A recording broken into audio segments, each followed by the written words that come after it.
Marco ha sviluppato un'abilità virtuosistica per cui anche sotto direzione lui può introdurre e togliere il so-called armonico. Sì. Facciamo questa dimostrazione virtuosistica di lavoro dell'armonico che entra e esce a piacimento, no? Proprio per mostrare come è proprio voluto l'ingresso dell'armonico.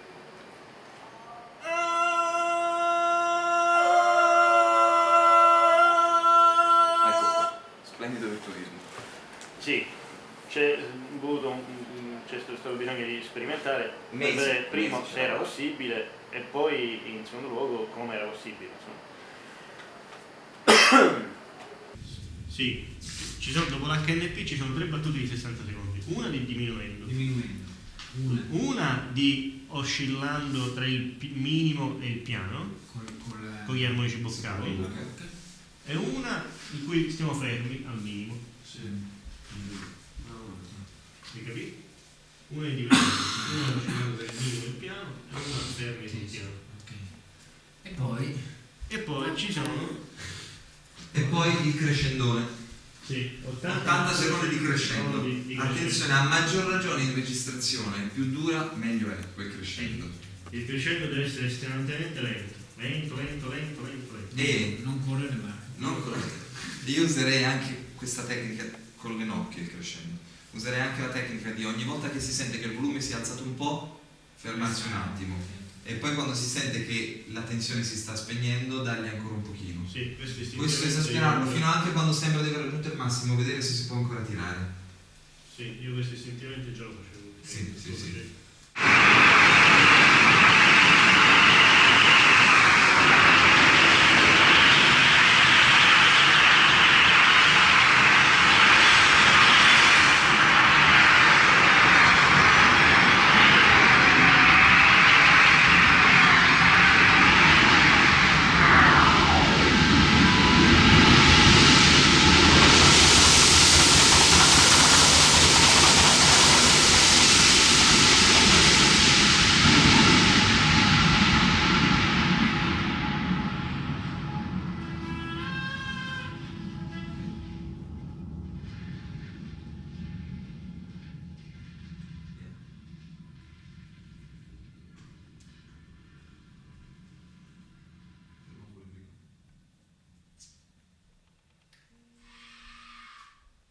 La cosa decisiva è che lui sbava moltissimo, infatti ha uno straccetto sotto che raccoglie la saliva, quindi c'è il gorgoglio della saliva e siccome lui è seduto in mezzo agli ascoltatori, mentre noi con le lamiere stiamo intorno, lui è seduto in mezzo, gli ascoltatori hanno questo, qui il contagio esperienziale è veramente aggressivo, cioè hanno accanto uno che sbava, si sente, e, anche se non si vede perché poi Mavero è praticamente al buio, ti ricordi? Anche se non si vede tu senti proprio vicino a te che risuona nel clarinetto il gorgoglio della saliva. Man mano che i suoni della lamiera si fanno più delicati rimane solo il gorgoglio, come una presenza con la stessa esatta dignità del magico suono della lamiera, però questo è come dire, è il quotidianissimo suono della bava. La parte più complessa, sia tecnicamente sia come resa musicale, è proprio questa in cui cominciano gli spostamenti. Sono molto difficile tecnicamente mantenere la pressione, poi mi interessa che ognuno cerchi la sua posizione, cioè io per esempio lo faccio così, però uno si può anche mettere così con tutto il peso. L'importante è che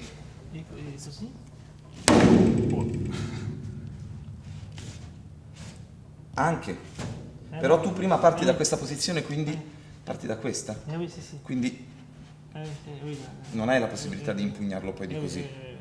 E mi interessa anche proprio l'innaturalezza di questa posizione, che costringa ad avere idee per farlo funzionare bene. Quello che è strano da Dario, che forse lo conosco male, però mi è sempre sembrato un ragazzo molto, come si dice? Sì, mi sembra un ragazzo molto romantico,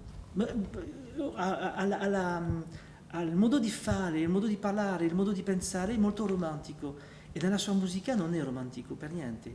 È abbastanza strano perché per esempio se ne frega completamente dell'armonia, non è per lui una cosa molto importante, lui si interessa al suono, la produzione del suono, come il suono comincia e come finisce là, fino lontano. E lui la sua idea, che mi piace molto, che prende uno suono, neanche uno suono, e cerca tutto di questo suono. Questo è bellissimo.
Pensando alla classificazione medievale delle famose musiche, i teorici medievali parlavano di musica mundana, che è la musica delle sfere, e di musica umana, che però per loro non è la musica udibile, ma è la musica prodotta dall'armonia delle membra umane. E poi la musica strumentalistica che era un tentativo goffo di imitare o la musica mundana o la musica umana.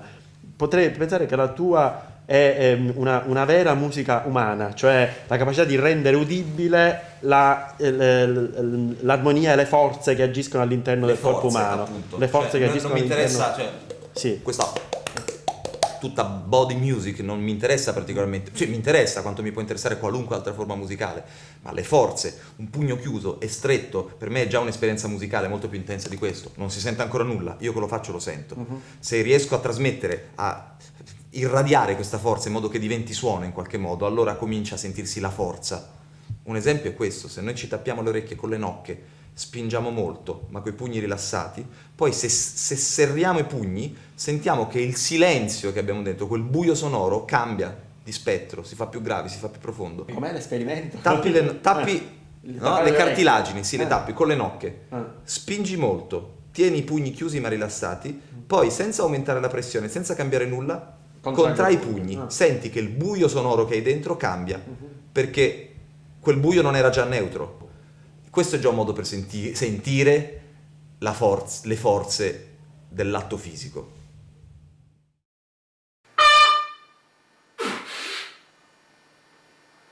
Buono, vai avanti.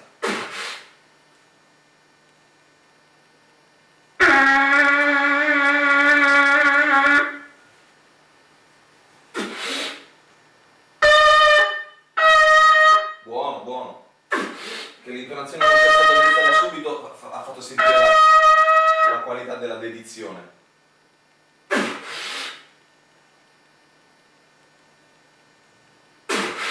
Vai.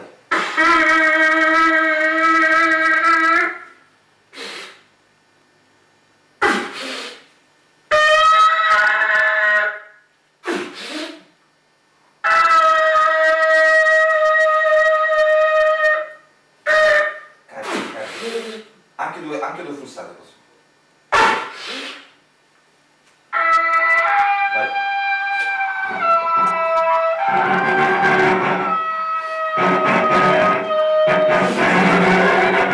Progettavi suoni a vicenda. Devi raggiungere questi. Anche tu, verso di me. Leva per il senza suono.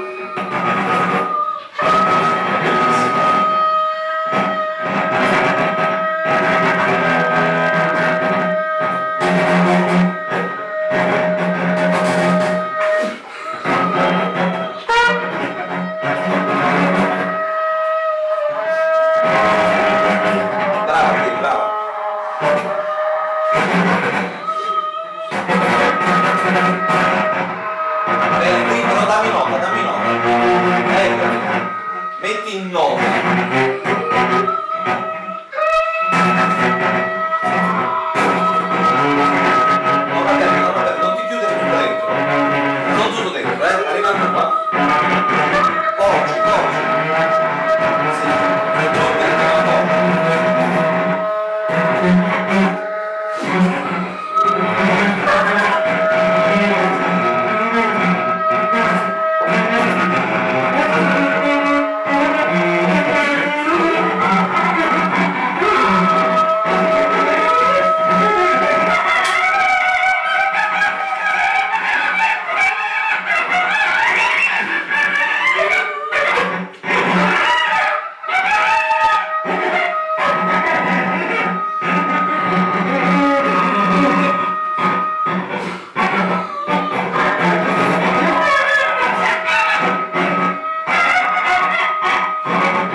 Ok, 20 secondi sono passati, ora sono già...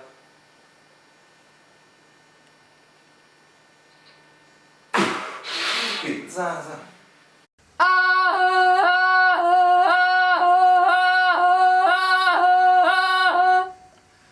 Buffo, tu fai quello in falsetto leggermente più grave.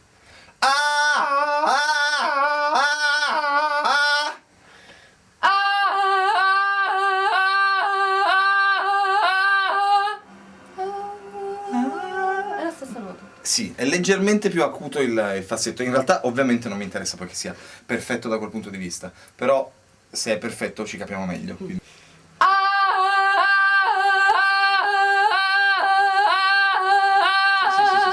Sì, è sufficientemente perfetto. Ok, adesso ritmo. Sblocchiamo il ritmo.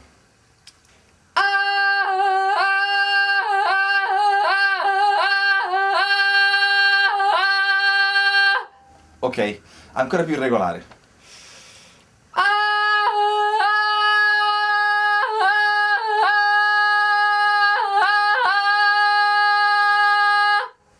Ancora più irregolare.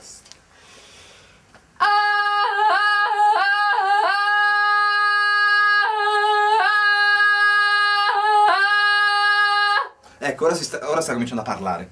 Allora farlo parlare di più.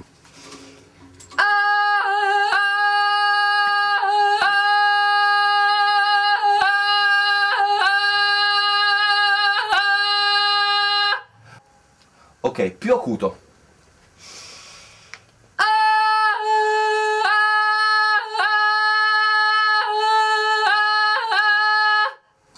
Ancora più acuto.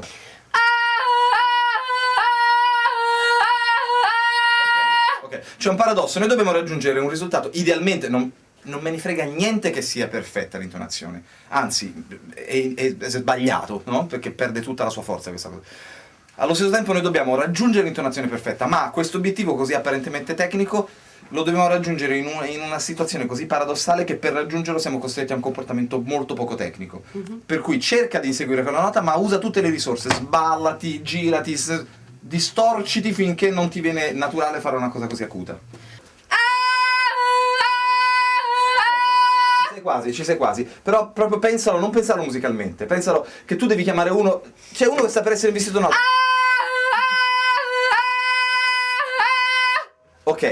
Ok. Ora ancora leggermente. Aspetta,